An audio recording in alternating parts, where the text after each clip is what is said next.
Hello and welcome to the Overland Journal podcast. I'm your host, Scott Brady, and I'm here with my co-host, Matt Scott. And we're going to talk today about the coolest car ever made and the only one to ever be displayed in the Louvre. That's right. So, I think. Yeah, I believe so. And we are coming up on the 50th anniversary of the Range Rover. And this is a vehicle that I've owned several of the models and enjoyed personally and traveled on various continents with, and certainly have a lot of wonderful memories associated with, and that goes well beyond my memories associated with Land Rover in general. But we're very fortunate today to have Simon Turner with us. Simon Turner is the Land Rover product manager for the entire Land Rover family, and he has been extremely gracious with his time today with Matt and I talking about the Range Rover. And thank you so much, Simon, for being on the call. It's a pleasure to be here. Glad to do it.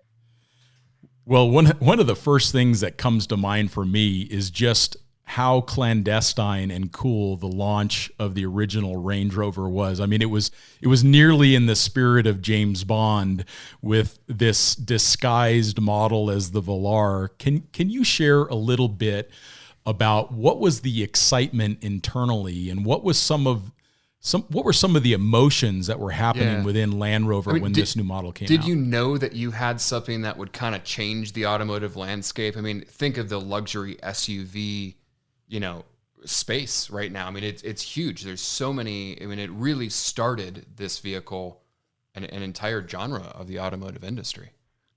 Yes, and in some ways, we like to think of it commencing the era of the SUV in the sense we know it today. So way back in the 40s, when the original Land Rover products were conceived, I don't think we had any idea what it might lead to. But during that period from the 40s to 1970, when the Range Rover was really born, that was a period after the Second World War where there was just a lot of excitement and growth in many areas of the auto industry.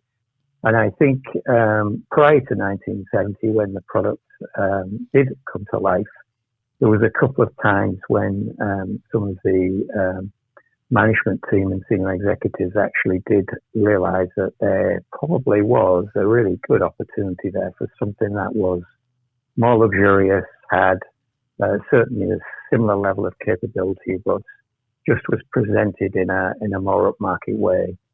And although those ideas didn't come to light initially when they were conceived, 10 years later, 8 to 10 years later, early 70s was when we saw this tremendously exciting time when the Range Rover was born. And it really did come around in the marketplace at really what was seen to be the start of that SUV era. So in many ways, we think of it, from that perspective, we were one of the early pioneers in that segment, in the SUV segment, and really set the scene for what the segment and the SUV market would become. So influential, really exciting time, and hats off to the guys who originated the idea because they were, I think, well ahead of their time. Yeah, and I think one of the coolest things is that 50 years later, as we kind of spoke, we're coming on that big anniversary. You're still kind of defining the segment, and I think that's really, I don't know, I find that fascinating. 50 years of endurance of a product still being class leading and still being defining. I mean, it's an interesting vehicle. It really is, and it leads to, in my mind, when the Range Rover first came out, it was a solution to the country wagon. It was a high clearance vehicle that you could drive to church, you could drive it to the store, you could drive it to a business meeting, you could pull the horse trailer with it, and then you could also get out into the field if you needed to. And I think it's, in my mind, having owned many Range Rovers, it's that breadth of capability that was always most endearing to me. Do you feel like that was the original intent, was that breadth of capability, and do you feel like that is still an emphasis in new product design for Range Rover today? Yes, it's absolutely key for us, and it underpins everything we do as a business, not just on Range Rover, but on the span of Land Rover products as well. Every Land Rover is designed and developed with capability at its heart, and it is just one of the things that we will not sacrifice. We put lots of time and energy into making sure that our products compete effectively in the marketplace. And one of the things that really appeals, particularly with Range Rover, to the customers and the clientele we sell to, is that mindset of confidence and inspiring confidence for them to attack their lives in whatever way they deem appropriate for them. Yeah, so without the capability, without that breadth of capability, we just would not have the recipe that we've got and the resonance we have with the clientele and customers we've built relationships with. You know, one of the things I always think of with the Range Rover is that it's such a stable platform. It excels in almost everything that it does. I've had these vehicles on everything from twisty roads where it's a pleasurable vehicle to drive. It's a nice experience. It's quiet. It's comfortable. And I've had these things driving up the waterfall and, you know, Poison Spider and Moab, and everything that they do within their limit is just, it's kind of effortless. And I think that that's a really, really cool aspect of that vehicle, because there are, you know, competitive vehicles, but I feel like there's nobody that has that massive breadth of capability. I mean, they can be more comfortable than a traditional touring sedan, and then they can be as capable as, you know. I think that's absolutely right, and we focus on that front and foremost. There are many, many great SUVs out there in the marketplace, but we view what we do with Range Rover as having just an exceptional level of capability and that breadth of capability that you mentioned, but couple that with an exquisite interior and the luxury appointments and the refinement that we engineer into the product as well. That's just, we believe, a winning recipe and part of the reason, or significant part of the reason, Range Rover has been so successful over the years. And with it all starting with the name Velar, which ultimately came back into the lineup many decades later. When I was doing some research on the history, Velar just means to veil or to hide in Italian, I believe.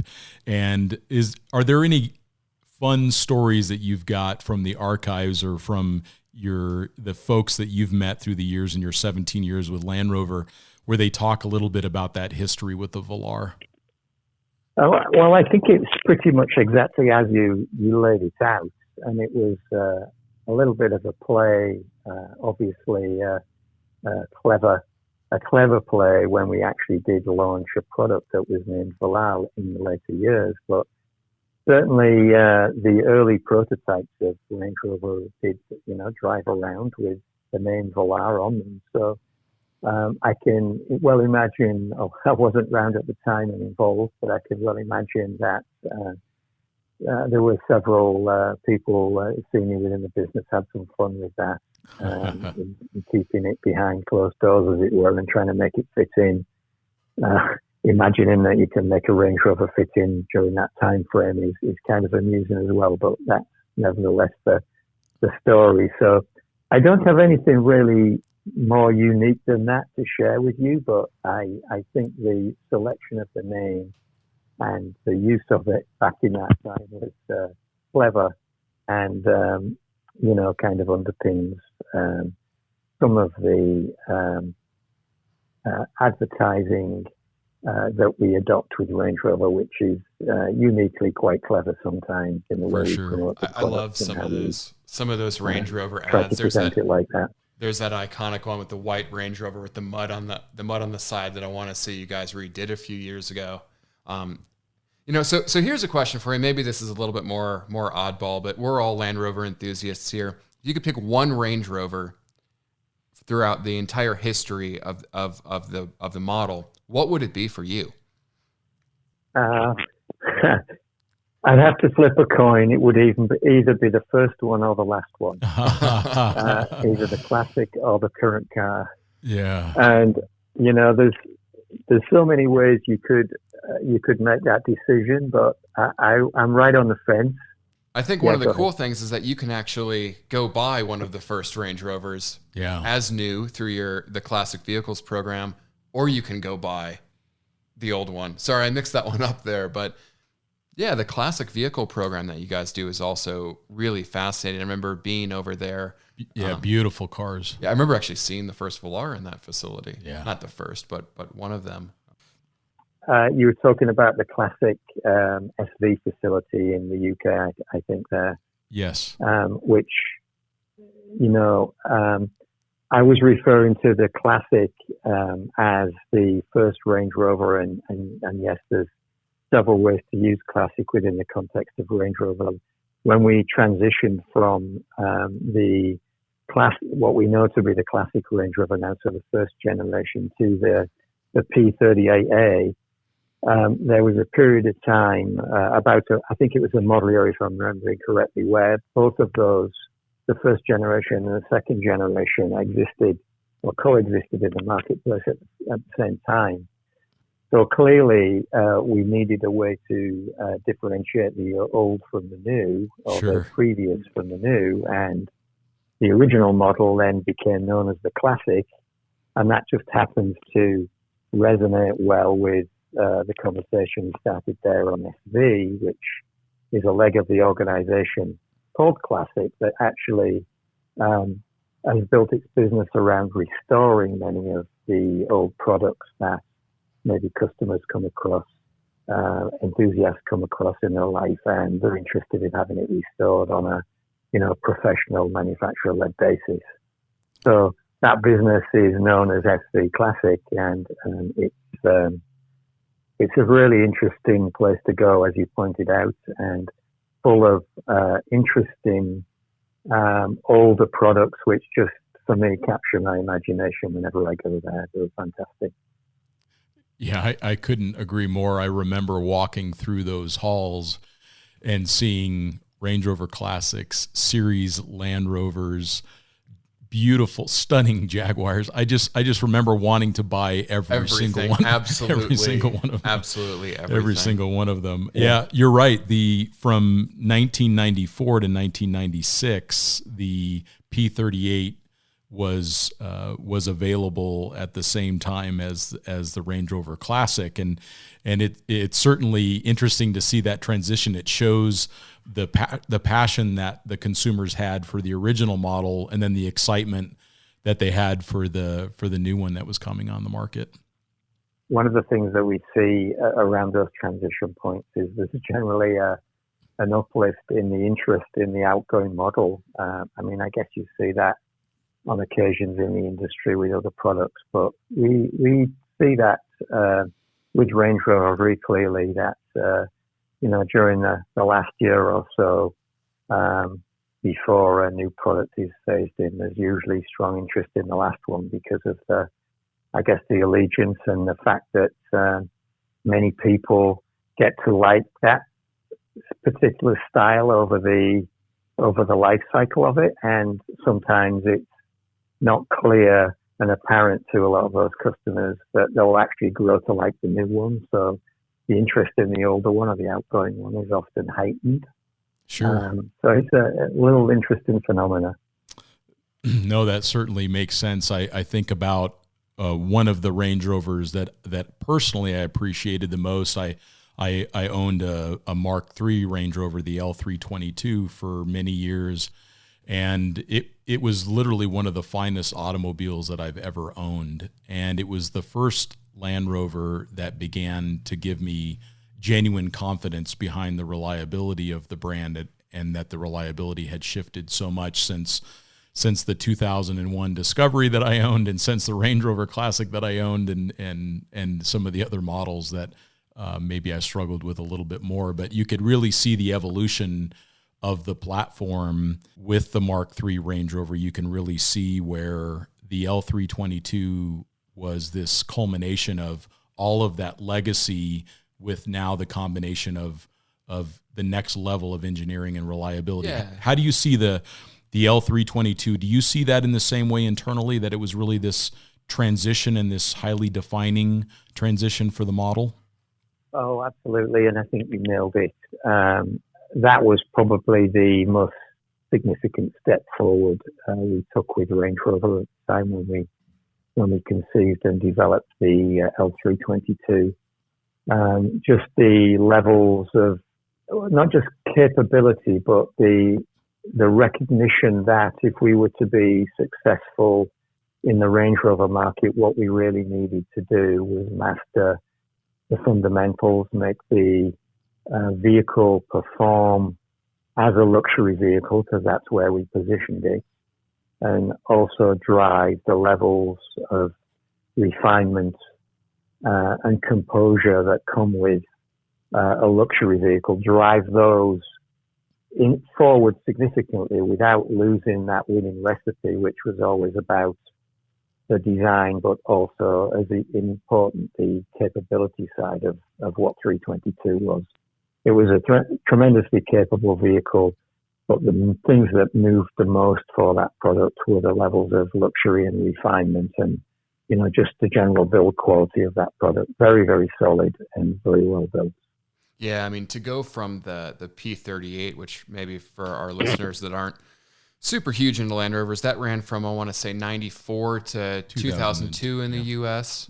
To go from that vehicle to go to the L322, which was 2002, 2003 to 2012. I mean, it was the same vehicle. You knew that it was a Range Rover. You knew when you drove it what you were driving, but it was drastically different. Yeah. Yeah, there were some significant changes. It went from solid axle to independent, which of course people were suspicious of in the beginning, but the independent suspension had so much articulation and wheel travel. I believe it was well over 12 inches. It's always been the future. And you see that on the new Defender as well, just how far evolved that really has become. And I guess that technology all really started with the Range Rover. I mean, you always see that, I guess, in the Land Rover product line is Range Rover is up top, and then it kind of all trickles down to there, and that's quite cool. I love. I always call it the Mark III Range Rover. We just asked Simon what his favorite Range Rover was. That's actually my favorite, an L322 or Mark III in Tangiers orange. They did that. I want to say in the United States we got 8 of the G4 edition Range Rovers, and that's always been on my bucket list to own one of those. They're such fascinating vehicles. I mean, that was the first car that we really saw that had, terrain response and had the rear locking differential locking as well, diffs and the little levers for the adjustable suspension. It was just, it was like being on a different planet. It was so far advanced, and now you're just seeing other manufacturers really start to catch up, and it's cool because that car came out 2002. So it was designed over 20 years ago now, I guess. Yeah, it's unbelievable. And for those that are listening, just to do a quick punch list of some of the significant historical elements of the Range Rover. In 1972, John Blashford Snell led a team of adventurers on their Transamerica's expedition, and they drove from up in the northern part of North America all the way through the Darien Gap into South America, and they took Range Rovers through there, and at great personal cost and effort to achieve that. That was one of the first trips through the Darien Gap, and a very notable one. And in 1979, the Range Rover competed in the Paris-Dakar race. Even in the early 2011, 2012 timeframe, Land Rover did a Silk Road expedition with their new hybrid model Range Rover. The Camel Trophy featured the Range Rover as well in the late 80s. So the Range Rover was not just a luxury vehicle. Land Rover at the time very much positioned it as an adventurer's vehicle. And Simon, I know that you have such passion for the brand, but are you seeing that the goals for Range Rover today is also representing that goal towards the adventurer, the affluent adventurer, the well-traveled individual? Yes, I think so. Certainly, we have products in the portfolio that appeal more directly to the adventurer, but adventure is to some degree relative to us all, right? Where we sit in our lives, what we like to do, what our interests are and what our pastimes are. So I think the way we like to look at it is we provide a vehicle that will enable adventure, whatever that might mean to you.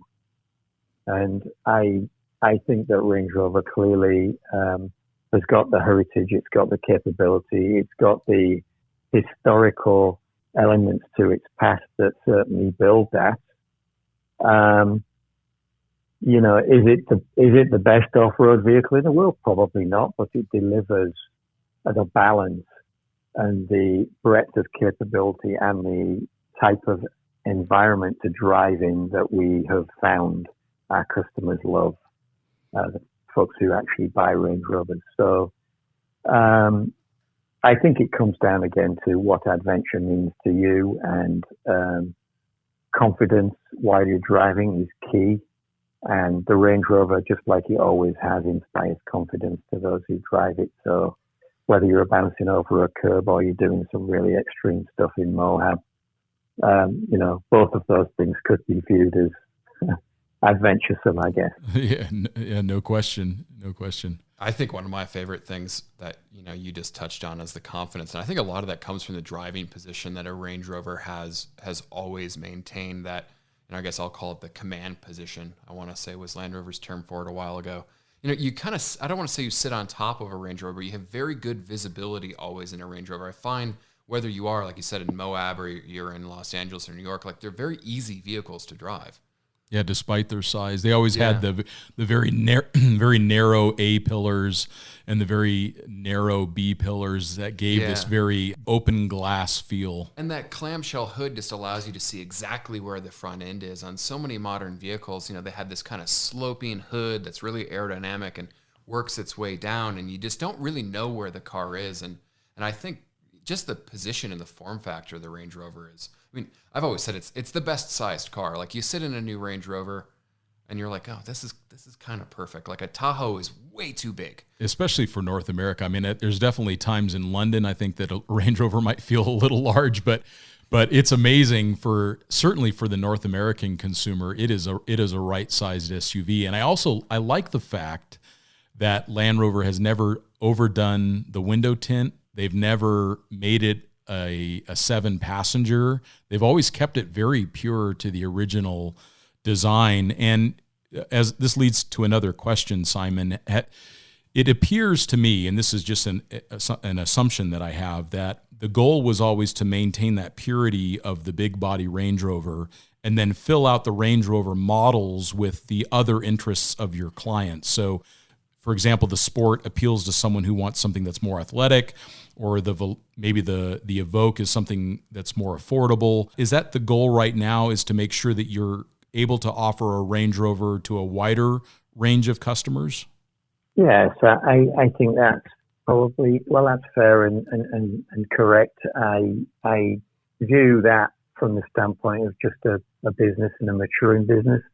As you become more successful, you have the ability to reach out to different parts of the market that you maybe weren't operating in.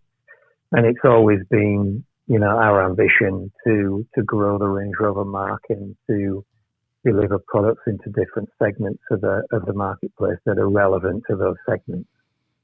Over the last 8 to 10 years, we've been very active with the Range Rover family in doing just that. At the time we had the P38 or the L322, there was basically just a single Range Rover in the family, and it wasn't until 2011 when the Evoque arrived, which was completely unexpected to many people. They did not conceive of a Range Rover product, on that sort of scale, smaller scale, resonating or being successful. But it was absolutely the right recipe for, developing into other areas of the marketplace. And certainly in Europe, some of the cities in Europe, etc., where space is a premium, it was, urban chic. It carries the Range Rover brand badge, and it's very, very appealing to customers in those markets for different reasons, to the big one being appealing, maybe to us here in America where we've got more wide open spaces. So the movement in and development in the Range Rover brand has been very considered, I think it's fair to say, and where we've grown, the directions we've taken have been following, market research, understanding where we believe there's an opportunity to expand the range, and then working rigorously to offer, design, build, and deliver something that meets the Range Rover requirements in terms of capability and breadth of capability, but do it in a very unique design and capability-led way. And following on from Evoque, we had obviously the Velar arriving in 2018. I skipped over Sport because Sport actually, I guess, Generation 1 Sport dates back to 94, 95. I think 2004, 2005, got my decades mixed up there. But Sport really came about at a time when there were certainly people within the organization who did not think there was a place for two full-size Range Rovers in the portfolio. They thought one would be more successful than the other, and there just weren't the buyers around for a second Range Rover. And wow, I guess we've disproved that one pretty clearly right now with, the peak years for both of those products for Range Rover Sport being in the 25,000 range in terms of volume for North America, and Range Rover's been touching 20,000. So, is Range Rover Sport the best-selling vehicle that Land Rover North America offers? Yes, it is, yeah. Impressive. Yeah. It sells the highest volume of anything we have in the portfolio. We spent some time with the Range Rover Sport at Eastner when we were there under our own Velar of disguise during the Defender reveal that Matt and I were fortunate to be able to go to. But I was so impressed with how capable the Range Rover Sport was. And for those that are listening, obviously this audience is very much focused on overland travel and global travel, but we also recognize that many of our listeners also own daily drivers, and they own vehicles like Range Rovers in addition to the Defender that they may own or a Land Cruiser that they may own. They oftentimes buy vehicles like Range Rovers. And when we're talking to our audience, we often remind them that it is models like the Velar and it's models like the Evoque. The success of those models, the success of the Range Rover Sport, is what allows for a company like Land Rover to invest with some confidence in a product like the Defender. So it's very easy to say, oh, I don't like that vehicle. Well, it's maybe not the right vehicle for you, but because Land Rover does so well with these other models, it allows them to take some risk with something that has over 11 inches of ground clearance and excellent locking differentials and almost 33-inch tall tires with the Defender. So as a passionate enthusiast of the Land Rover brand, I want to thank you, Simon, obviously, for the fact that you guys have chosen to take some risk with Defender. Now, would you kind of reflect that it's the overall success of the brand that's allowed you guys to take some risks with some more capable models?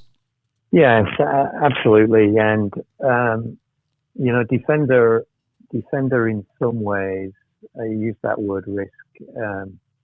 Defender in some ways was, the engineers and the designers would shoot me for saying this, but probably the easiest to visualize in terms of what you need it to be because of what the old one was and what it did. Because there's just no way we could have got away with doing anything less than what we've done with Defender because of, again, what came before it.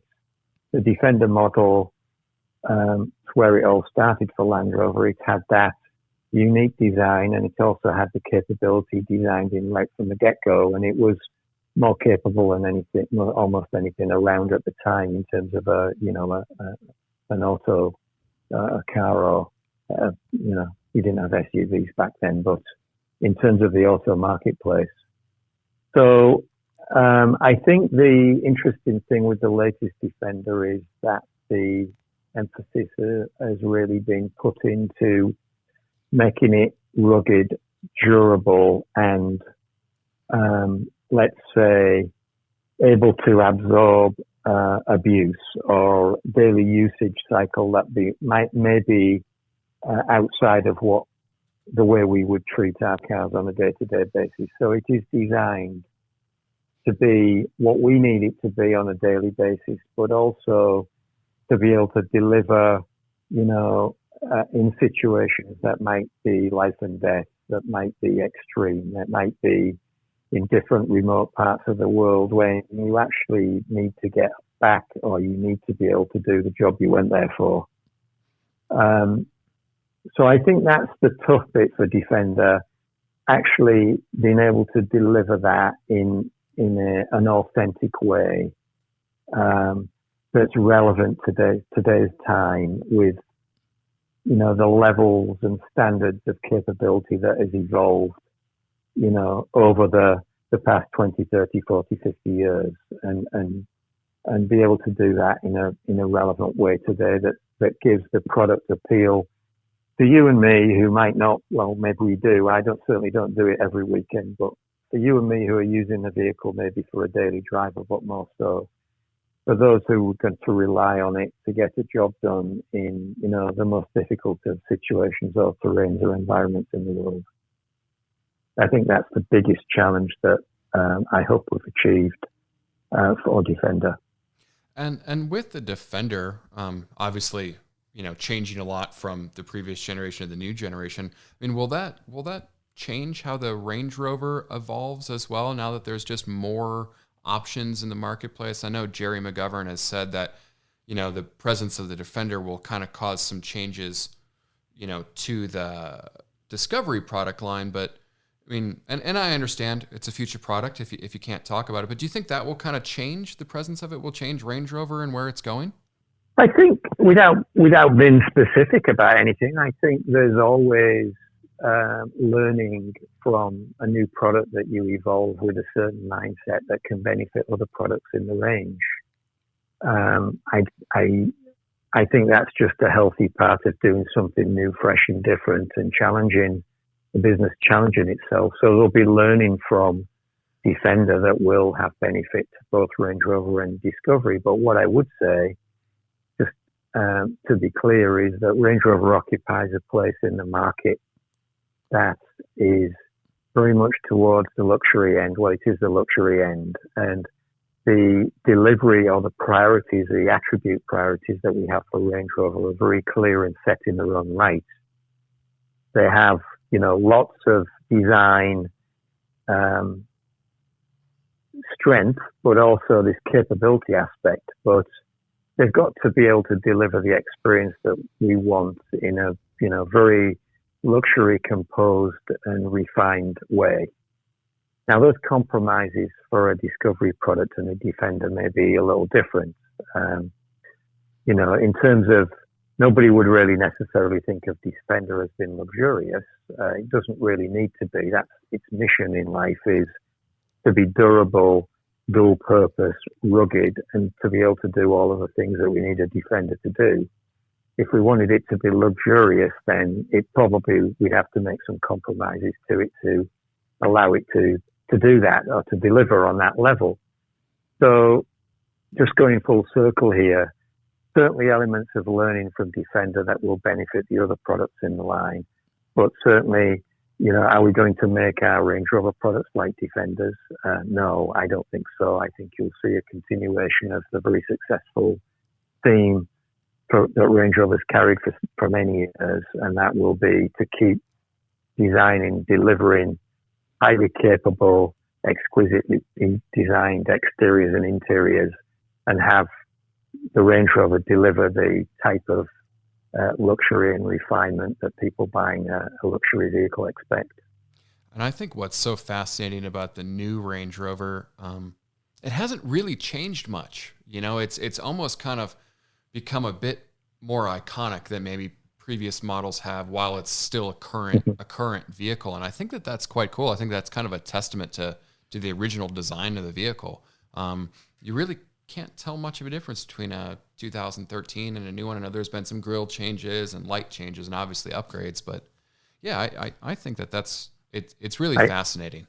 I think if you trace the lines back of the current product to the original Classic, in fact, I've got some really good graphics that show this when we were getting ready to launch the current car.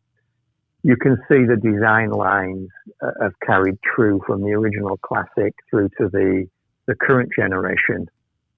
And the reason I emphasize that is because it shows that lineage that I think you're referring to. Yeah. The connectedness of the models that we've delivered. But it also is it's a very considered position that we've taken. We do periods of market research, obviously, through the life cycle of products. And, whenever we're conceive and finalize a design, we check back with the marketplace and we check back with the customers that we know will be interested in the new car. We hope will be interested in the new car. And we look for feedback. And, one of the consistent lines of feedback that we receive from our customers is, you might have heard this, and I apologize if you have, but the common phrase is, don't change it, just make it better. So what that says to us is the underlying themes of Range Rover are solid and resonate perfectly with the clientele that buy them and the customers who buy them. But they want to see, in the new product, they want to see how their new Range Rover or the new Range Rover connects with the past. And they want to see that lineage, and they want to be able to express that, maybe in the world that they live in. They've got the Range Rover. The Range Rover is consistent through its generations. Okay, it's changed. There's technology added. There's capability added. The scale and size may have grown a little bit, but there are consistent elements of the design that have just stayed true and carried through the generations of Range Rover that we have conceived and delivered.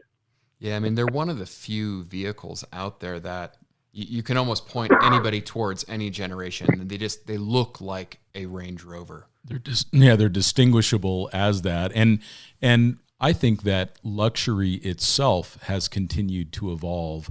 Luxury in the 1980s is very different from the luxuries of today.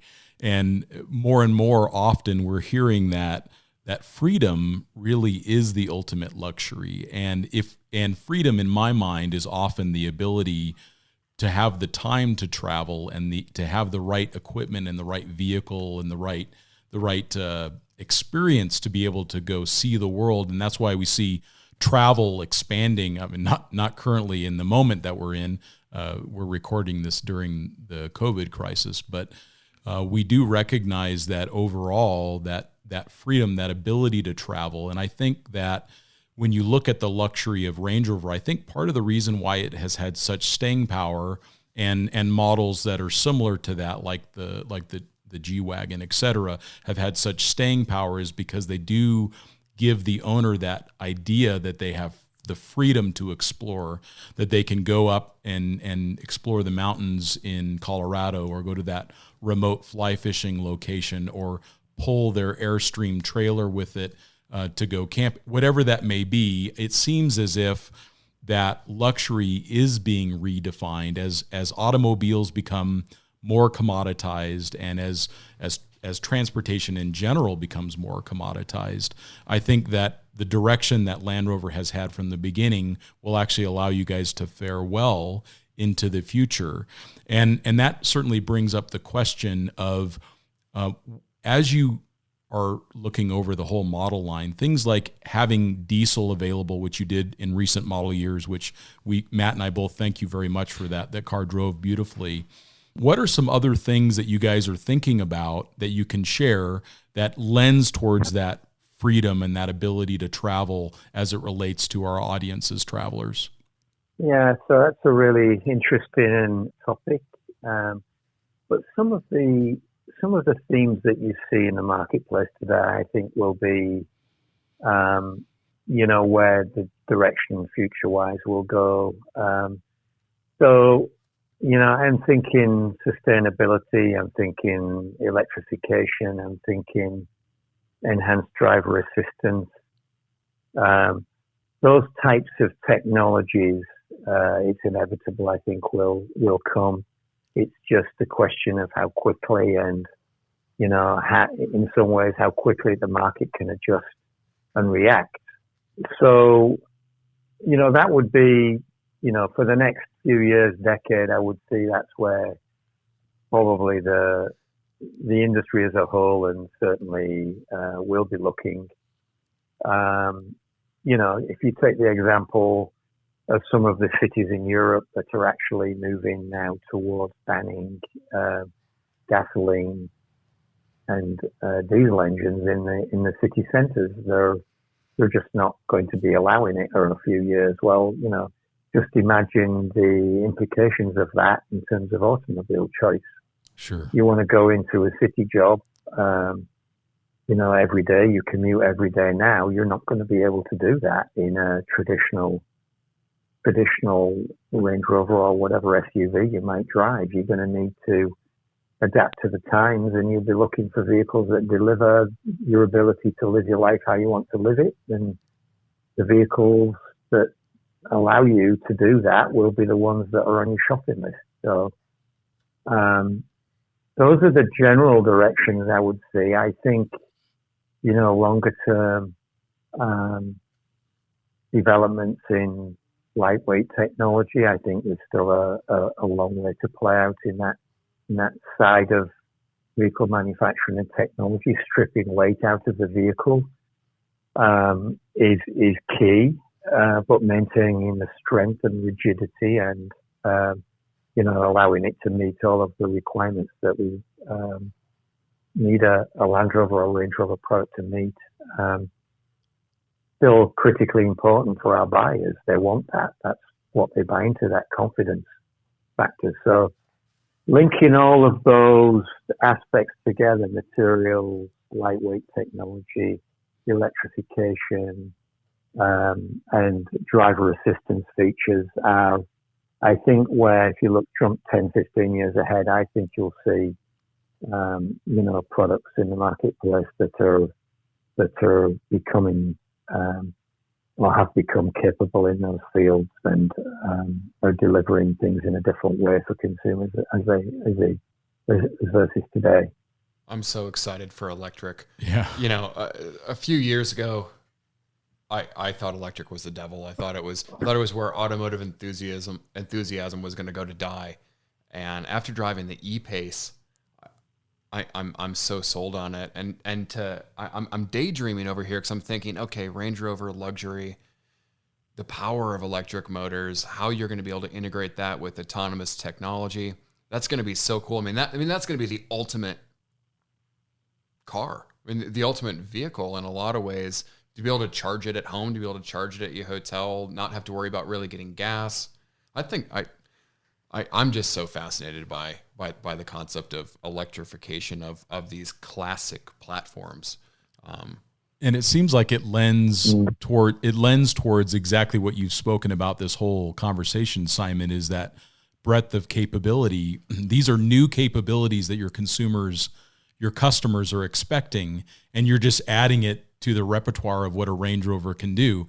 If you need to drive into London, no problem. You have a plug-in hybrid that will run on electrification only to get you into the city center. But then you can still go out to your farm in the countryside and tow a horse trailer or go to a fly fishing location or go camping with your family. And I think that the expectation of the consumer continues to expand. So Range Rover, it seems, uniquely capable of providing that breadth that you speak of. Yeah, I was thinking earlier this week how great an electric car would be during this crisis, and not having to go to a gas station and touch a dirty gas pump. You could just charge it at your house. So fascinated, so excited for where the technology is going to take us.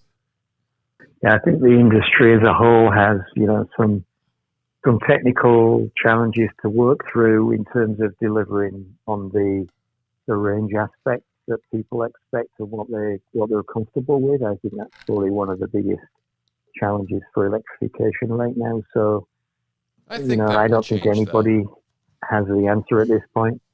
Yeah, so it's interesting to see where that evolves to and how the scientists can move that forward. There's pent-up demand, I'm sure, in the marketplace for electrified vehicles. It's just delivering on the combination of product range and charging infrastructure that everybody will come to expect. We'll definitely get there. I mean, I remember paying hundreds of dollars for a 128 megabyte, flash drive, 10 years ago, and maybe more than 10 years ago. But, the same thing happens with all technology is the more it gets adopted, the faster it gets adopted, the more prices go down. So, the future will be really interesting for the Range Rover product line.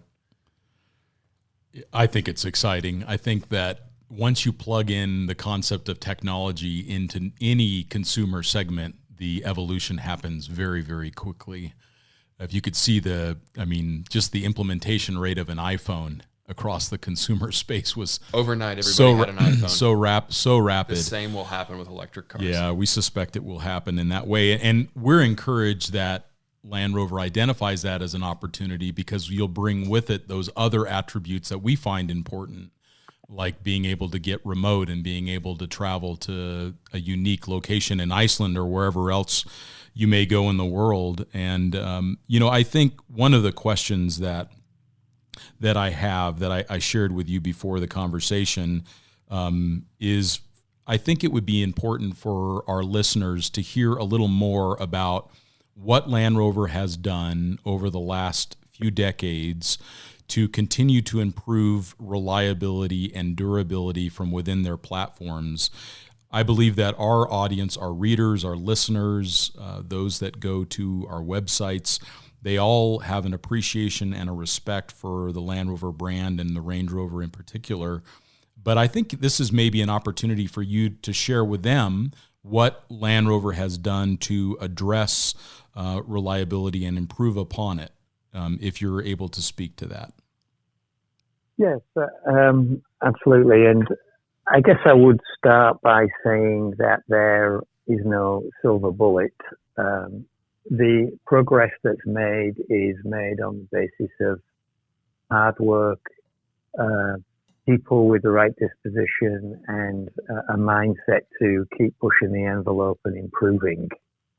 And it's a long-term endeavor. It doesn't start and stop. It's something that, as a manufacturer, we are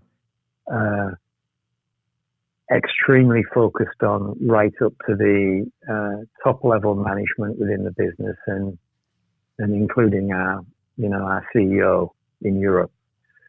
It's a prerequisite, we believe, to success in the marketplace that we play in. And we're taking ongoing actions to bolster the resources we put onto improving quality on an ongoing basis.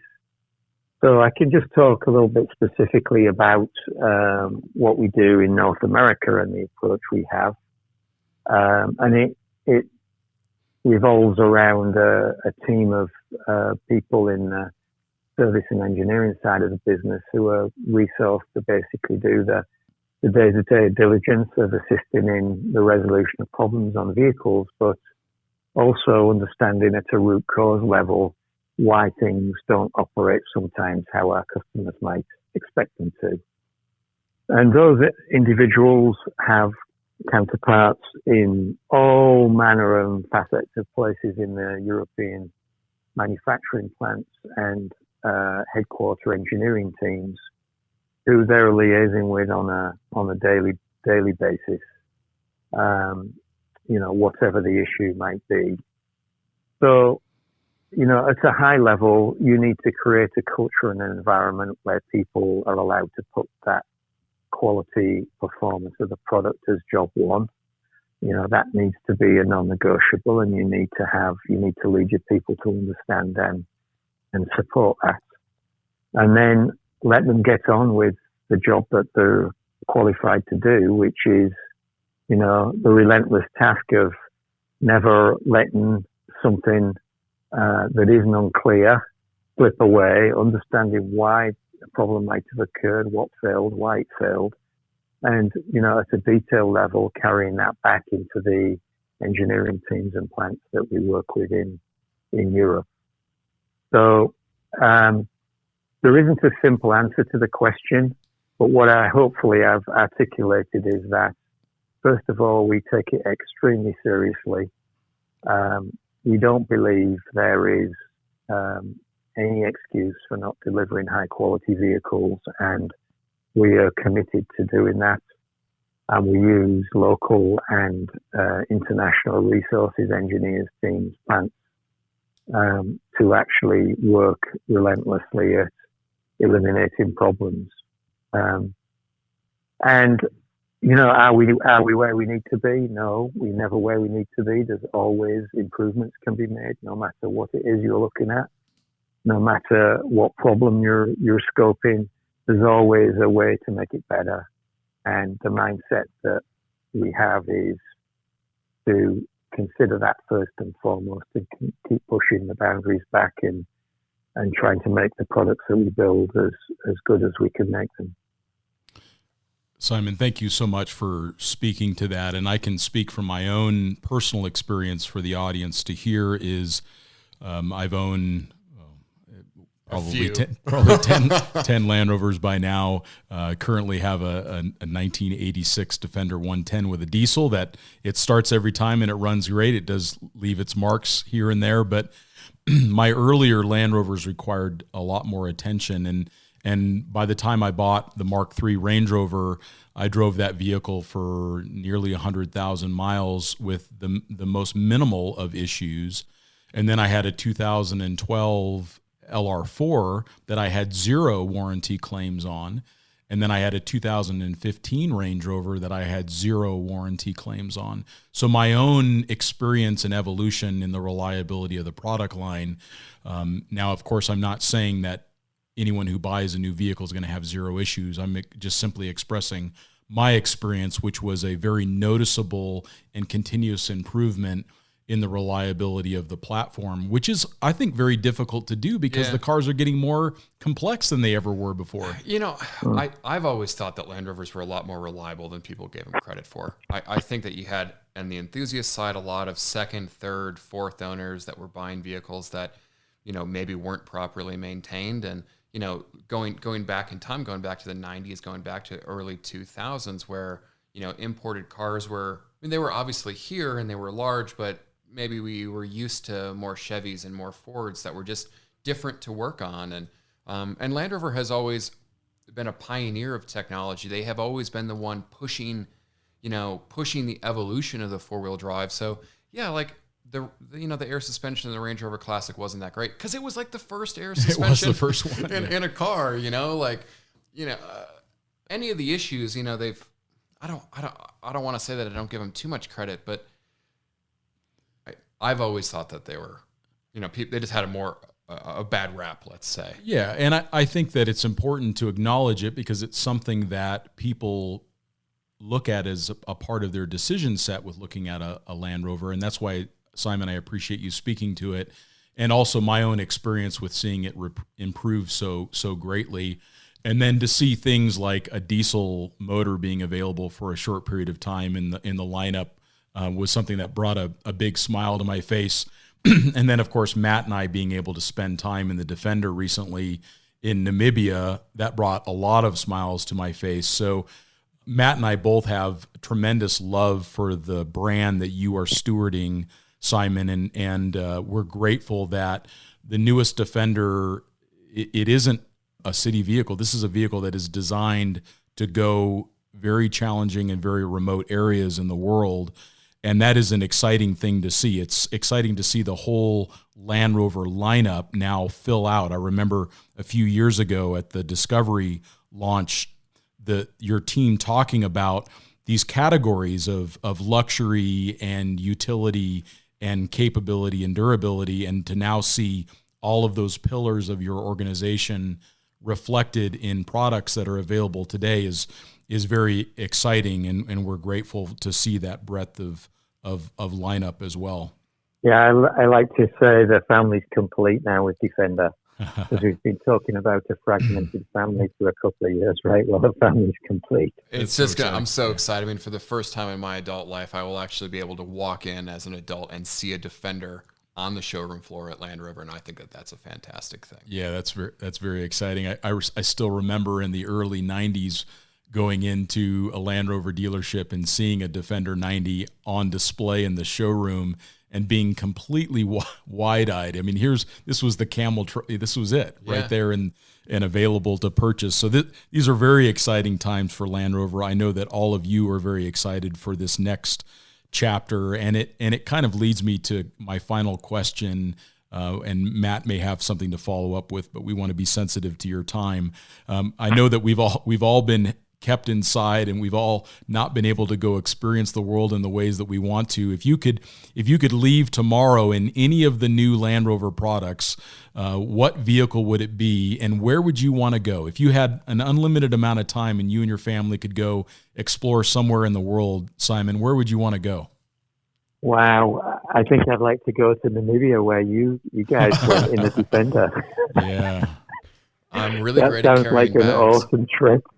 it was amazing. And I saw a lot of the images and videos that came out following that, and I just thought the combination of terrain, environment, animals, the climate were just really, really interesting overall.